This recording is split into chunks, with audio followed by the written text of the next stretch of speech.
দুটো বিষয়ে নিয়ে আপনাদের সামনে আমি আলোচনা করতে আসলাম। একটা এফিডেভিট সংক্রান্ত, যিনারা লজিক্যাল ডিসক্রিপেন্সি বা নো ম্যাপিং সংক্রান্ত কেসগুলোতে এফিডেভিট জমা করেছেন, ওনাদের কি হতে চলেছে এটা নিয়ে।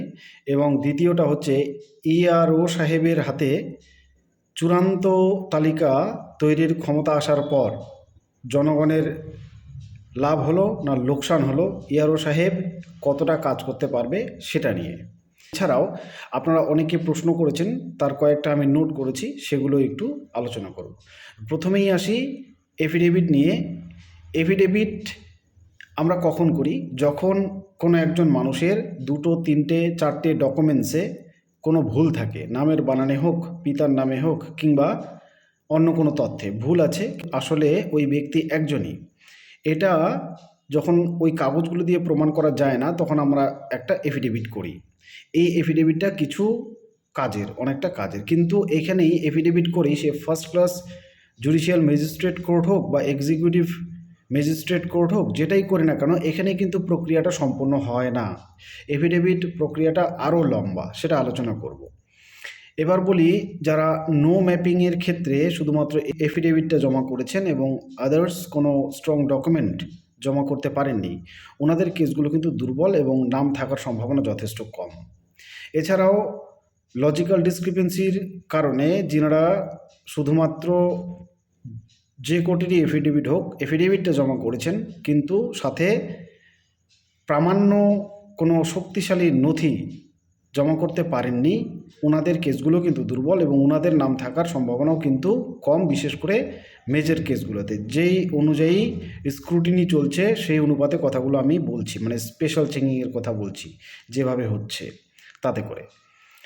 এবার আলোচনা করি এই এফিডেভিটের সম্পূর্ণ প্রক্রিয়াটি কী, তারপরে ইআরও সাহেবের ব্যাপারটা আমি আলোচনা করছি যে উনি কতটা দায়িত্ব নিয়ে আমাদের নামগুলোকে ফাইনাল তালিকায় পাঠাবে।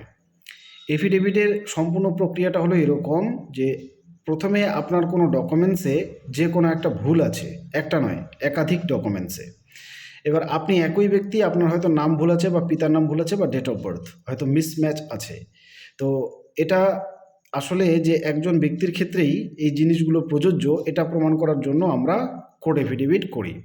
বেসরকারি অনেক ক্ষেত্রে বা সরকারি ছোট ছোট কাজে আমরা এক্সিকিউটিভ ম্যাজিস্ট্রেট কোর্ট এফিডেভিট দিয়ে চালাতে পারি, কিন্তু সরকারি কাজে, বিশেষ করে এসআইআর যেটা হচ্ছে, এখানে কিন্তু এটা অনেক বড় একটা সরকারি কাজ এবং এই রকম বড় মাপের সরকারি কাজগুলোতে এক্সিকিউটিভ ম্যাজিস্ট্রেট দিয়েও হয় না, নোটারি দিয়ে তো হবেই না। এক্ষেত্রে অতি অবশ্যই আমাদের first class judicial magistrate court affidavit লাগে। কিন্তু এই এফিডেভিটটা করার পরেই প্রক্রিয়া শেষ হয়ে যায় না। তাহলে এই এফিডেভিটটা করার পর আমি বলেছিলাম মিনিমাম 2 থেকে 3টা ডেইলি সার্কুলেটেড বড় ধরনের নিউজ পেপার, দৈনিক পত্রিকাতে আপনাকে অ্যাডভার্টাইজমেন্ট দিতে হবে। তারপরে সেই অ্যাডভার্টাইজমেন্টের কাটিংটা বা গোটা নিউজ পেপারটাই আপনাকে সংগ্রহে রাখতে হবে।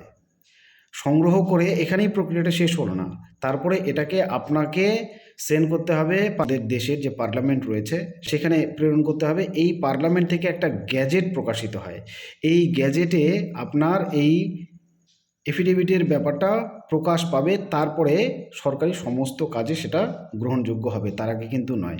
তাহলে প্রসেসটা কি? যিনারা এখনও করতে চান, যিনাদের অনেক বড় বড় ভুল রয়েছে, এফিডেভিটের মাধ্যমেই শুধু সমাধান করতে চান বা অন্য কোনো সমাধান আপনাদের হাতে নেই, ওনারা প্রসেসটা শুনে রাখুন। প্রথমে first class magistrate judicial court affidavit করবেন, তারপরে দৈনিক 2 থেকে 3টা, পারলে সর্বভারতীয় পত্রিকাগুলোতে অ্যাডভার্টাইজমেন্ট দেবেন।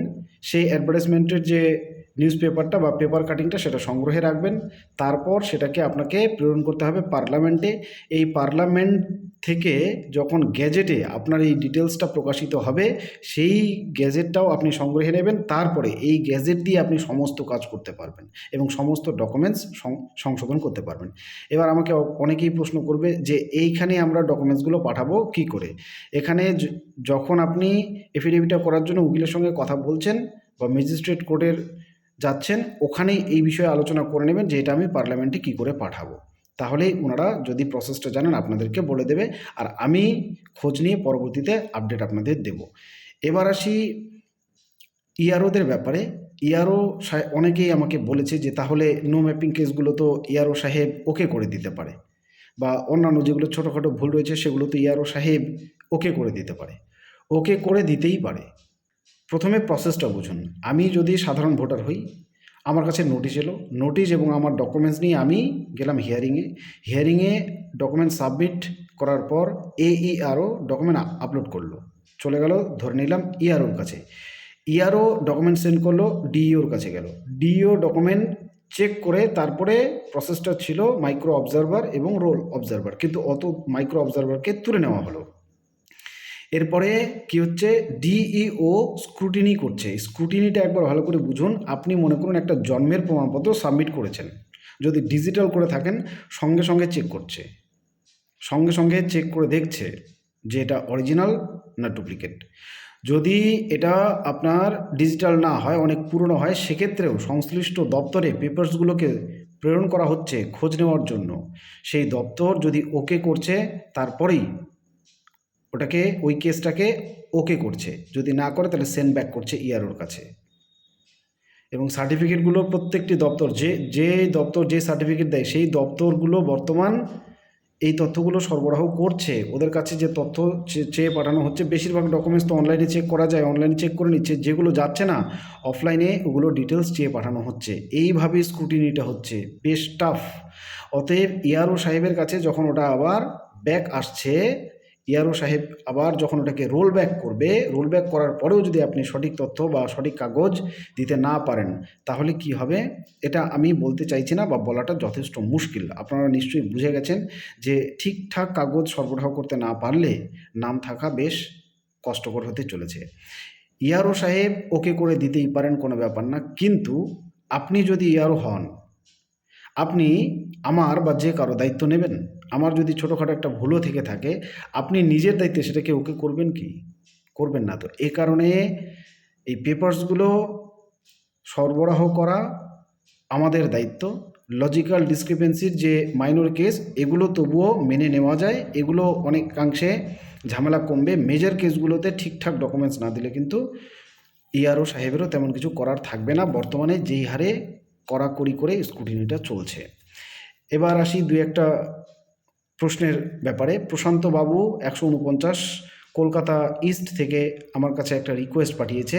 ওনার অ্যাসেম্বলি কনস্টিটিউয়েন্সির 1961 সালের পর লিস্ট পাওয়া যাচ্ছে না, আমাকে খোঁজ করতে বলেছে। আমি চেষ্টায় আছি, যদি পাই অতি অবশ্যই আপনাদের জানাবো। সবার প্রথমে আপনাদেরই জানাই। এরপর আরেকজনকে আমি ধন্যবাদ দিতে চাই, ইনি হচ্ছেন গোল্ডেন বাংলা। এই ভাই বা দাদা আমি জানি না উনি কে। Golden Bangla most probably online কাজ করে, অনলাইনের অনেক কাজ ইনি করতে পারে, এবং ইনি অনেক মানুষের সমস্যার উত্তর দিয়ে সমাধান দিচ্ছেন এবং পারফেক্ট দিচ্ছেন, আমি দেখেছি। অসংখ্য ধন্যবাদ দাদা অথবা ভাই আপনাকে। তারপরে ব্যাড ড্রিম WTF আমাকে প্রশ্ন করেছে, এই প্রশ্নটা একটু আপনাদের কাজে দিতে পারে, শুনুন। ডিইও সিইও রিজেক্ট করলে কি ইআরও তার পাওয়ার প্রয়োগ করতে পারবে? এই প্রশ্নটাই আমি আলোচনা করলাম, এখান থেকেই আমি তুলেছিলাম যে পাওয়ার প্রয়োগ তো করতে পারবে, কিন্তু দায়িত্ব কে নেবে? উনার সেই পাওয়ার রয়েছে, কিন্তু উনি দায়িত্ব নেবে? আমার ভুল বা মানুষের ভুলের দায়িত্ব নিয়ে উনি উনার চাকরি জীবনে কি লাল কালির দাগ ফেলতে চাইবেন কি? কখনোই না। তো এটাই হচ্ছে, এই ছিল আলোচনা। আরও অনেকগুলো প্রশ্ন আছে, এগুলো খুব একটা ভিডিওটা লম্বা হয়ে যাবে, করতে চাইছি না। ভালো থাকবেন, সুস্থ থাকবেন। যে তথ্যগুলো দিলাম এগুলো শুধু আপনাদের জানানোর জন্য, ভয় দেখানোর জন্য নয়। যদি আপনাদের মনে হয় যে ভুল বলছি, তাহলে আপনারা খোঁজ খবর নিতে পারেন।